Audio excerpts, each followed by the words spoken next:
Welcome back. સુરતના અમરોલીની હોસ્પિટલમાં ગેરકાયદે ગર્ભ પરીક્ષણનો પર્દાફાશ થયો છે। શિવમ હોસ્પિટલમાં ગેરકાયદે ગર્ભ પરીક્ષણ રેકેટ ઝડપાયું છે।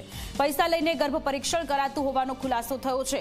પોલીસે ડોક્ટર હિતેશ જોશીની ધરપકડ કરીને સોનોગ્રાફી મશીન સીલ કર્યું છે। જિલ્લા આરોગ્ય અધિકારીની ટીમે છટકું ગોઠવીને પર્દાફાશ કર્યો છે। તો સુરતની આ ઘટના છે કે જ્યાં પૈસા લઈને ગર્ભ પરીક્ષણ કરાતું હોવાનું સામે આવ્યું છે।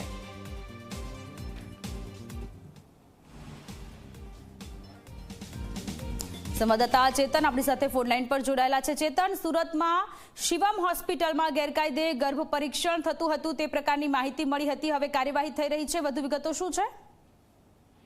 જી બિલકુલ થી અમરોલી કોસાર રોડ પર આવેલી જે શિવમ હોસ્પિટલ છે તેમાં છેલ્લા કેટલાય સમયથી ગેરકાયદેસર ગર્ભ પરીક્ષણ કરાતું હોવાની જે બાતમી છે તે જિલ્લા આરોગ્ય વિભાગને મળી હતી, જેને કારણે જિલ્લા આરોગ્ય વિભાગની ટીમ દ્વારા એક છટકું ગોઠવવામાં આવ્યું હતું, જેમાં એક ડમી જે દર્દી છે તેને આ હોસ્પિટલની અંદર મોકલવામાં આવ્યું હતું। ત્યાં ગેરકાયદેસર ગર્ભ પરીક્ષણ કરતા તબીબ હિતેશ જોશીની ધરપકડ કરવામાં આવી હતી।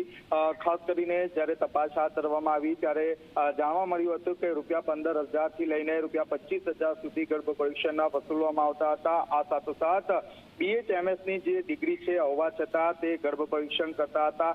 હાલ તો જિલ્લા આરોગ્ય વિભાગની ટીમ દ્વારા હિતેશ જોશીનું જે સોનોગ્રાફી મશીન જે છે તે સીલ કરવામાં આવી છે। આ ઉપરાંત અત્યાર સુધી કેટલા ગર્ભ પરીક્ષણ કરવામાં આવ્યા છે તે અંગે પણ તપાસ હાથ ધરવામાં આવી છે।